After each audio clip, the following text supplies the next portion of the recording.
They said some secrets are better left unspoken, and yet, here we are, standing on the threshold of one that has been buried for generations, so deeply that even the land itself seems to reject its memory. In a small, nondescript town in the American South, a marriage took place that would ripple silently through decades, leaving a legacy of whispered shame and hidden suffering. On the surface, it was nothing unusual, a union sanctioned by law, blessed by neighbors, recorded in the same dusty ledgers that held countless ordinary names. But beneath the ink, beneath the smiles of family portraits, there was a darkness that refused to be catalogued. Imagine a home where every corner holds the echo of a single, haunting pattern. Every room seems familiar yet wrong, a repetition of traits and expressions so similar that the mind recoils. Children are born, one after another, and each carries the same haunting features, the same wide eyes, the same crooked smile, the same unplaceable unease that lingers long after the moment passes. Friends remark, neighbors whisper, but never confront. And so, the truth festers quietly, like mold beneath a floorboard, feeding off the collective silence. The family was outwardly respectable. They attended church, they farmed, they kept to the routines that made them appear ordinary. But ordinary is a veneer, a fragile shell overwrought. Behind closed doors, rituals repeated themselves, not in candles or dark incantations, but in the quiet insistence of blood. Children were raised to obey, to smile, to perpetuate the legacy of a marriage that history itself seemed to want forgotten. And when misfortune struck illness, deformity, early death, it was whispered about, but never questioned, as if curiosity could itself be punished. Historians often speak of dynasties, of inherited power or wealth, but there are other inheritances, more insidious, carried not in deeds or coins, but in chromosomes, in hushed conversations, in the secret tally of a family tree that never dares to branch outward. This story is one of those inheritances. It is a warning, though its lesson is wrapped in a shroud so thick that even those born into it rarely survive it intact, psychologically, emotionally, or physically. And now, decades later, with the documents decayed, the letters yellowed, and the witnesses gone, we are left to reconstruct the truth from fragments. Fragments that, when pieced together, form an image so unsettling that it forces us to question the very nature of family, loyalty, and what we are willing to forgive in the name of blood. It is a story that Americans have forgotten, deliberately or not, and yet it has shaped lives in ways that ripple even into the present. They married not out of love, not even convenience, but out of necessity, a compulsion that would become invisible only through repetition. The earliest records are sparse, but one ledger entry reveals the first unsettling hint. 2 surnames, identical in origin, united under the guise of propriety. On paper, it seemed a harmless consolidation of property and family influence. In reality, it was the first thread of a web that would entangle generation after generation. There was no scandal at the time. The townspeople were polite, perhaps even curious, but they did not know what they were looking at. And even if they had, they might have turned away, for there is a quiet terror in confronting a pattern that refuses to break. The children of that union carried a weight they could not name. Faces mirrored one another with uncanny precision, expressions and gestures repeated like a morbid choreography that no teacher or parent could stop. The first hints of deformity and mental fragility were treated as accidents of fate, of bad luck, of God's inscrutable design. No one dared to say the word inheritance out loud, but everyone who looked closely saw the truth reflected in the eyes of those children. The blood itself was turning inward, a self-consuming force that reshaped the family from the inside. Generations passed, and the marriage became legend, but one wrapped in silence, in shame, in strategic forgetting. No one spoke of it beyond the walls of the household. Letters were burned, photographs hidden, and records sanitized. Yet the pattern remained, imperceptible to outsiders, but undeniable to those who lived it. There were those who tried to leave, who sought escape from the gravitational pull of the family line. They either returned, drawn back by invisible strings, or vanished quietly, as if swallowed by the very soil on which the family had prospered. Historians often overlook the intimate horror of lineage, assuming that power, politics, and scandal are what matter. But sometimes the deepest terror is the repetition of ourselves, unaltered, unbroken, yet grotesquely magnified. This family's tragedy was not a single act of cruelty. It was the slow, cumulative effect of choices hidden in plain sight. Every marriage, every birth, every decision to remain silent compounded the legacy, until it became almost impossible to separate individual agency from the inexorable pull of inherited secrecy. And so, the town itself became a witness to the quiet unraveling of a bloodline. People who had once smiled politely at family gatherings would later shudder when recalling a glance in the mirror, a familiar gesture, or a laugh that felt too familiar, too precise, as though the ancestors themselves were mocking the living. Fear did not announce itself in public. It lived in small, everyday moments, the subconscious recognition that something was profoundly wrong and yet unspeakable. By the time the third generation arrived, the pattern had become impossible to ignore. It wasn't just the eerie resemblance between cousins or the repeated illnesses that doctors struggled to name. It was the behaviors, the instincts, the unspoken understanding that the outside world could never fully penetrate. Children were taught obedience, yes, but also secrecy. They learned which doors should remain closed, which questions were dangerous, and which truths could destroy more than reputations. They could destroy lives. To live in that house was to carry the weight of a family's sins as if they were personal failings, an invisible shroud that could not be shrugged off. Neighbors spoke in hushed tones, using vague euphemisms when the children were around. Fragile, they said, delicate, they whispered. Adults who remembered earlier generations would occasionally glance at new children and bite their lips, unsure if they were seeing coincidence or inevitability. And yet, outwardly, the family continued. They hosted dinners, attended weddings, and prayed on Sundays. Politeness was their armor and normalcy their camouflage. But within the walls, nothing was normal, nothing safe, and nothing would ever be the same. Medical records from the era, what little survived, tell a story of repeated hospitalizations, failed treatments, and conditions that seemed to defy explanation. Specialists would shake their heads, dismissing the anomalies as chance, but the family knew better. They understood, deep down, that this was not random. It was the legacy of a choice made decades earlier, a choice that had solidified into a quiet, unrelenting curse. Every child born into that lineage carried it forward, and each generation grew smaller, weaker, or stranger, leaving the pattern more concentrated, more visible, more undeniable. And then came the silence. There were no memoirs, no confessions, no interviews with surviving members willing to reveal the truth. Photographs were destroyed, letters burned, and anyone who attempted to trace the family line found only fragments, records of births, deaths, and marriages stripped of context. It was as though history itself had conspired to hide them, to protect the world from knowing just how far this single, inbred union had reached. But the evidence remained, scattered in whispers, in rumors, in the subtle, unsettling feeling that something familiar about the family was fundamentally wrong. What makes this tale more horrifying is that it is not isolated. Across the country, there are other hidden lineages, buried in rural towns, in quiet neighborhoods, in the seemingly mundane.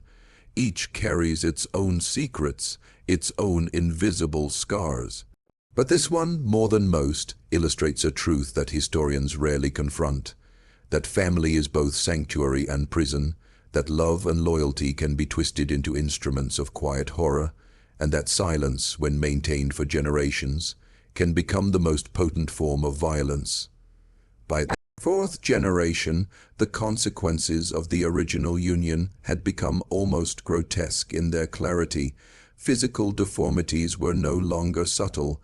They were documented, whispered about, and yet still hidden behind curtains and polite smiles. Some children were unable to speak. Others were born with neurological conditions so severe that they required constant care. And still, the family persisted, bound by tradition, fear, and the invisible chains of their own history. Each member carried a piece of the past, unwilling, or perhaps unable, to break the cycle that had begun decades before. What makes the story so unnerving is how ordinary it seemed to outsiders. Passers-by would see children playing on the lawn, a mother tending to her garden, a father working the fields, and nothing would appear wrong. But anyone who lingered, who looked closely, could sense the repetition.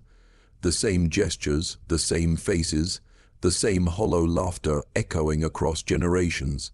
It was as if the house itself had absorbed the pattern of the family, imprinting it into the very walls, into the air that moved through its rooms, into the soil beneath their feet. The family's isolation became both cause and effect. They married within themselves, generation after generation, ostensibly to protect property or maintain unity, but the choice carried consequences they could not escape. As each child was born, the genetic load increased, and with it, the psychological and physical strain. Their world contracted, becoming more self-referential, more insular, until the outside world became a vague, threatening rumor rather than a reality. And yet the family persisted, a testament to the human capacity for both resilience and denial, for loyalty that borders on self-destruction.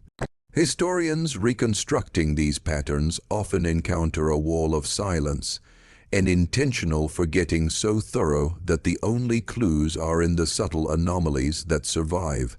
An unusual birth record, a medical note, a letter never sent. Here, those fragments paint a chilling picture, a family imprisoned by its own decisions, yet convinced of normalcy, a lineage both victim and perpetrator of its own undoing. The horror is not in a single act, but in the slow, inexorable accumulation of consequences that spans decades, leaving an indelible mark on every life touched by the union. And in the quiet moments, the subtle signs of decay and repetition remain. The neighbors tell stories of strange behavior, of children staring too long, of laughter that falls too perfectly into silence. The town absorbs these whispers but rarely confronts them, preferring to allow the memory to fade, even as the legacy continues in hidden ways. It is a form of horror that is invisible yet inescapable, an echo of choices long made and never undone. By the fifth generation, the family's story had become almost a living ghost. There were no clear records of births or marriages that fully explained the physical or mental patterns that persisted. Instead, there were fragments, a scratched journal entry here, a hastily written note there, a name repeated too many times across faded ledgers. Each fragment hinted at a truth too uncomfortable to confront, and yet the repetition was undeniable. The same eyes, the same gestures, the same quiet hesitations that betrayed an awareness of their own abnormality. The bloodline had calcified into a rigid, unspoken rule: survive, reproduce, and preserve the cycle, no matter the cost. The family itself seemed to understand this, though rarely articulated. Children learned young which questions were dangerous. Conversations were steered away from history, from origins, from anything that might reveal the pattern. And still, the truth seeped through in subtle, almost imperceptible ways. A fleeting expression of recognition between cousins, a look in the mirror that felt like it belonged to someone else, or a sudden awareness that nothing in their family resembled the world beyond their home. Their isolation was complete, a self-enforced exile that maintained the facade of normalcy while perpetuating a quiet, relentless horror. Medical anomalies persisted, though they were often attributed to bad luck or divine will. But anyone who looked closely could see that the pattern was cumulative, escalating with each generation.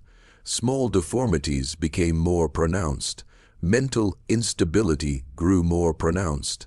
Lifespans shortened in quiet, almost imperceptible increments.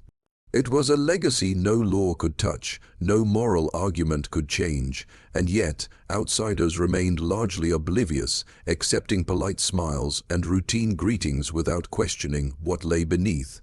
By this point, the family had internalized secrecy to a terrifying degree. They hid documents, destroyed photographs, and meticulously erased any evidence that could expose the truth. And in doing so, they became their own historians, curators of a legacy that no one else was allowed to know. The outside world remained blind, but the horror lived on within the walls of the household, embedded into daily rituals, into the structure of relationships, into the very DNA of those who bore it. If you're still watching, you're already braver than most. Tell us in the comments, what would you have done if this was your bloodline? Would you have fled, or stayed to preserve what the world would never understand? Because this story is not only about what happened long ago, it is about the choices that echo through generations, the quiet perpetuation of secrets that can never fully be buried. By the sixth generation, the consequences of centuries of repetition had become almost impossible to ignore. What had once been subtle now manifested in ways that were painfully obvious. Severe deformities, cognitive impairments, and behavioral patterns that no outsider could mistake for coincidence. The family's isolation had reached a point where contact with the outside world was minimal, often limited to brief trips to town for supplies or to attend obligatory church services. Yet even then, the uncanny resemblance between cousins and siblings was noticeable, a subtle, silent alarm that something was deeply, irreversibly wrong. Inside the home, life was governed by unspoken rules, rituals developed to preserve order amidst chaos. Children learned obedience not as a virtue, but as a survival mechanism. They understood instinctively that deviation from the pattern could lead to punishment or expulsion from the fragile sense of safety their home provided. The marriage that had started it all loomed over every interaction, a specter of inevitability that shaped every choice, every relationship, every future. It was as if the house itself had absorbed the family's history, breathing it back into the lives of each new generation. Medical professionals who occasionally glimpsed the family's reality were baffled. Conditions that were rare or undocumented appeared repeatedly, suggesting a concentrated genetic legacy that defied conventional understanding. And yet, there was little public record, no formal investigation. The family had perfected the art of concealment, erasing evidence as quickly as it appeared.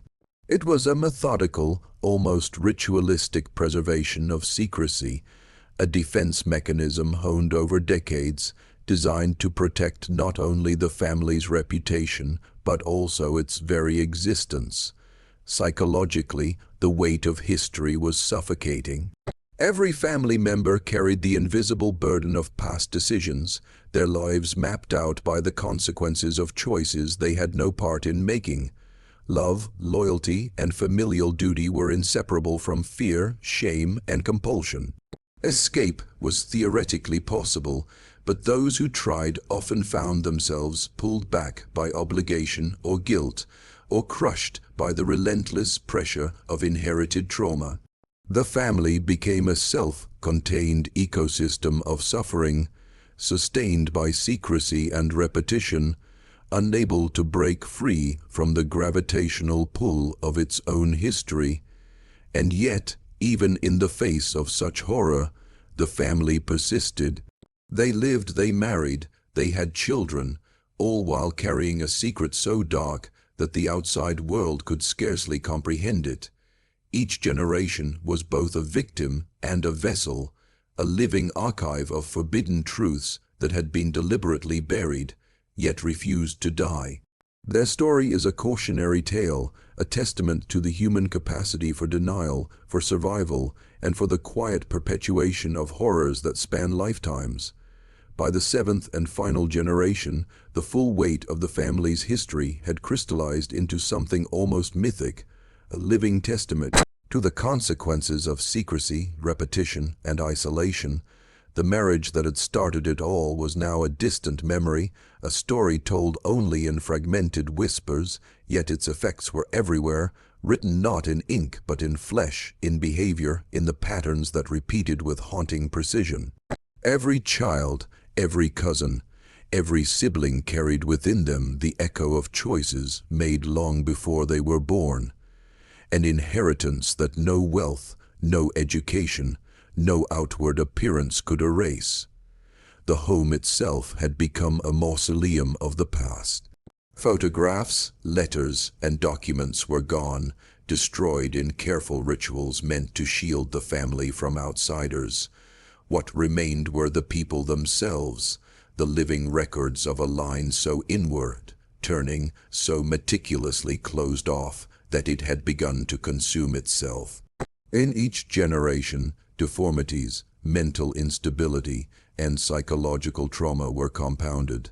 Life was fragile, the future uncertain, yet the family pressed on, as if compelled by forces both genetic and moral, bound to continue the pattern that had defined them for nearly a century. Outsiders rarely saw the full truth.